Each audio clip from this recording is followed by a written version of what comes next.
कैसे हो?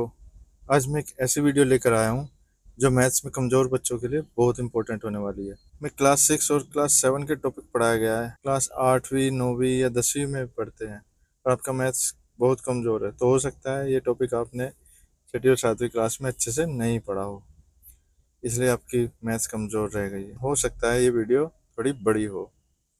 टॉपिक काफ़ी बड़ा है मगर बहुत इंपॉर्टेंट है। ये वीडियो देखने के बाद तुम्हें क्वेश्चंस की प्रैक्टिस करनी पड़ेगी। एनसीईआरटी की मैथ्स की बुक में सवाल बहुत ही कम है। एनसीईआरटी की एसएसटी की बुक्स तो बहुत अच्छी हैं, लेकिन 6ठी 7वीं 8वीं 9वीं या 10वीं की मैथ्स की बुक्स में बहुत कम सवाल है। प्रैक्टिस के लिए एस चंद की बुक्स आप प्रैक्टिस कर सकते हैं, उसमें काफ़ी अच्छे सवाल होते हैं। तो चलो शुरू करते हैं। इस टॉपिक का नाम है इंटीजर्स। क्लास 6 में आपको इंटीजर क्या होते हैं ये बताया गया है। इनका एडिशन और सब्ट्रैक्शन यानी जोड़ना और घटाना पढ़ाया जाता है।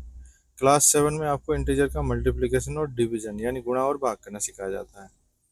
इंटीजर के डिवीजन सीखने के बाद आपको फ्रैक्शन टॉपिक पढ़ाया जाता है, जो कि नेक्स्ट चैप्टर होता है। इस वीडियो में आप जो पढ़ेंगे वो होगा इंटीजर का इंट्रोडक्शन, उनका जोड़ना घटाना गुणा करना और भाग करना।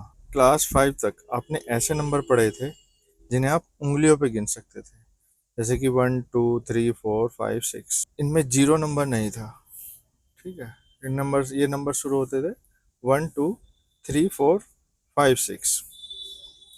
इनको हम बोलते हैं नेचुरल नंबर। जीरो की खोज हुई, इंडिया ने ही पूरी दुनिया को जीरो दिया था। फिर पूरी दुनिया में धीरे धीरे जीरो का इस्तेमाल होने लगा और जीरो एक काफ़ी सबसे इम्पोर्टेंट बहुत इम्पोर्टेंट नंबर माना जाता है। जीरो को अगर हम नेचुरल नंबर्स में मिला दें तो इन नंबर्स को हम बोलते हैं होल नंबर। आज से लगभग 2000 साल पहले कुछ क्वांटिटीज़, कुछ मैथ में कुछ ऐसे चीज़ें आई जिनको जिनको हम इन नंबर्स में नहीं लिख पा रहे थे। मैं तुम्हें एक एग्जांपल के साथ बताऊं। मान लो ए बी सी 3 आदमी हैं। एक के पास 100 रुपये है, दूसरे के पास 0 रुपये यानी कोई रुपया नहीं है, और तीसरे के पास 100 रुपये का उधार है। सी के पास 100 रुपये है, बी के पास 0 और ए के पास 100 रुपये का उधार है। अब ये बताओ इन तीनों में से सबसे गरीब कौन है?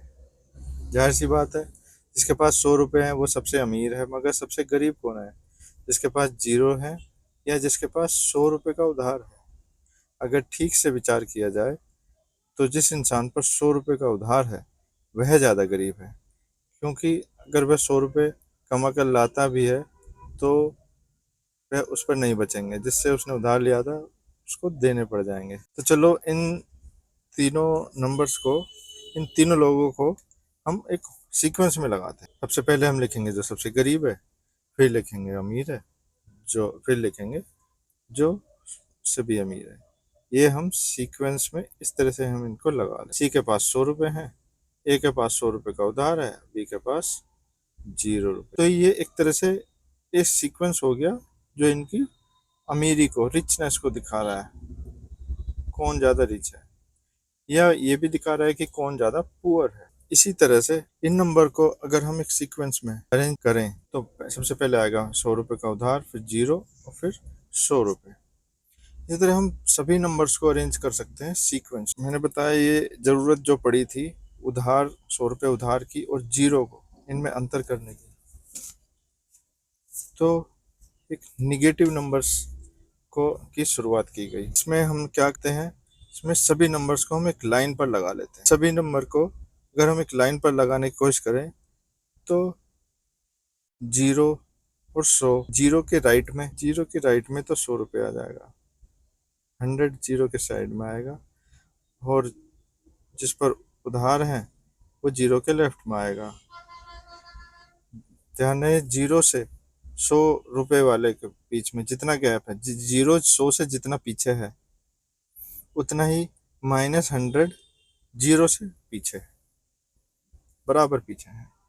0 100 से पीछे है तो -100 0 से पीछे, 100 रुपये ही पीछे। सभी नंबर्स को, जितने भी नंबर हम सोच सकते हैं, नंबर्स को लगा सकते हैं, तो एक लाइन बनेगी। उस नंबर्स की लाइन को हम बोलेंगे नंबर लाइन। इसमें नंबर लाइन में बीचों बीच होगा 0, उसके राइट साइड में बढ़ते हुए क्रम में होंगे बाकी नंबर। 0 के बाद राइट साइड में आएगा 1, फिर 2, फिर 3, 4, 5, 6। इस नंबर लाइन पर अगर हम राइट साइड की ओर चलते जाते हैं तो ये नंबर बढ़ते जाते हैं, और अगर हम लेफ्ट की ओर चलते जाते हैं तो ये नंबर घटते जाते हैं। ऐसे में जब हम राइट में जाते हैं तो नंबर बढ़ते जाते हैं, उनकी कोई लिमिट नहीं होती। कोई भी तुम ऐसा नंबर नहीं बता सकते, ऐसा कोई नंबर नहीं है जिसको सबसे बड़ा नंबर बोल सके। अगर आप कोई भी एक नंबर गैस करो, मान लो आपने 1 लाख नंबर गैस किया, 1 लाख, तो उससे बड़ा एक नंबर मैं बता सकता हूँ, इजीली बता सकता हूँ। उसमें क्या करेंगे, एक जोड़ देंगे, 1 लाख एक उससे बड़ा हो गया। अगर आप बताएंगे कि सबसे बड़ा 1 करोड़ है, तो मैं उसमें एक जोड़ दूंगा, 1 करोड़ एक, 1 करोड़ से बड़ा हो गया। तो सबसे बड़ा नंबर आप नहीं बता सकते। जब भी हम किसी एक नंबर को पकड़ लेते हैं वो छोटा हो जाता है, वो सबसे बड़ा नहीं रहता। तो नंबर लाइन पर जो नंबर्स हैं ये इतने सारे हैं कि हम इनको गिनती नहीं कर, किसी नंबर की हमें जरूरत होती है वो उस नंबर को हम यूज कर लेते हैं नंबर लाइन पर। जब भी नंबर लाइन पर राइट से लेफ्ट की ओर जाते हैं तो नंबर छोटे होते जाते हैं, जैसे 5, 4, 3, 2, 1, 0। जीरो के लेफ्ट में क्या क्या नंबर आएंगे, इन नंबर सभी नंबर्स को हम निगेटिव नंबर्स बोलेंगे। जीरो के लेफ्ट में जो नंबर आएंगे इनको निगेटिव नंबर्स बोलेंगे। जीरो को के राइट में जो नंबर्स आएंगे उनको हम पॉजिटिव नंबर्स बोलेंगे। ये नंबर लाइन है, और इन नंबर्स को हम इंटीजर्स बोलते हैं। इंटी नेचुरल नंबर्स में क्या आते हैं, 1, 2, 3, 4, 5, 6 बढ़ते हुए क्रम में। होल नंबर्स में जीरो आ जाता है, और इंटीजर्स में निगेटिव नंबर्स भी आते हैं, यानी कि -1, -2, -3, -4, -5, -6, -7। और इनकी भी लेफ्ट में भी कोई लिमिट नहीं है, इसको हम -इन्फिनिटी से लिखते हैं कि कोई लिमिट नहीं है। और राइट में हम +इन्फिनिटी लिखते हैं। इन्फिनिटी का मतलब लिमिटलेस, जिसकी कोई लिमिट नहीं होती। हम नंबर, ऐसा कोई नंबर वो नंबर को बता नहीं सकता जो सबसे बड़ा है। ठीक है, तुम्हारी एनसीईआरटी में जो इसमें एग्जाम्पल बताया है, एक स्टोरी सुनाई है, इसमें दो लड़कियां लूडो गेम खेल रही हैं। अब ये अलग तरह की थोड़ी लूडो है। इसमें दो डाइस हैं, एक डाइस पर नंबर है, इसमें 1 to 6 तक होते हैं, नॉर्मल जैसे हम डाइस लूडो खेलते हैं। और दूसरी डाइस है जिसमें प्लस और माइनस लिखा। अब ये दो लड़कियां गेम खेलती हैं, स्टार्ट करती हैं, ये 0 से स्टार्ट करती हैं। अब जो पहली लड़की है, मान लो एक का नाम ए रख ले, एक का नाम हम सीता रख लेते हैं, दूसरी का नाम गीता। सीता चलती है, उसके दोनों डाइस इसमें रोल करनी होती हैं इस गेम में। सीता ने डाइस रोल की, उसके आया +3।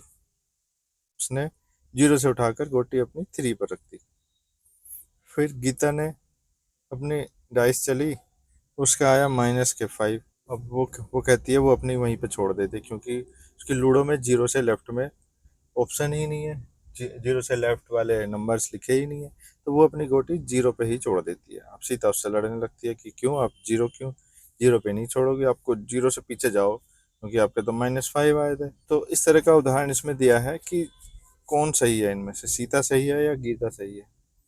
एक्चुअल में तो सीता सही है, क्योंकि वो कह रही है तुम्हारे 0 तो आए नहीं है, तुम्हारे तो -5 आए हैं, तो तुम्हें और पीछे जाना चाहिए। और गीता कह रही है कि मैं कैसे चलूँ, इसमें तो कहीं इस लूडो में कहीं ऑप्शन है ही नहीं, 0 से लेफ्ट के नंबर ही नहीं है। तो इन नंबर्स की जरूरत पड़ती है हमें, जरूरत के हिसाब से ये नंबर्स बनाए गए। अभी आगे भी आप बहुत सारे तरह के नंबर्स पढ़ेंगे बड़ी क्लास में। आप कॉम्प्लेक्स नंबर पढ़ेंगे, आप इमेजिनरी नंबर्स पढ़ेंगे, रियल नंबर्स पढ़ेंगे, काफ़ी पढ़ेंगे। अभी फ़िलहाल आप ये इंटीजर्स को पढ़ना सीख लेंगे, तो आपको तभी आप बाकी नंबर्स को पढ़ पाएंगे।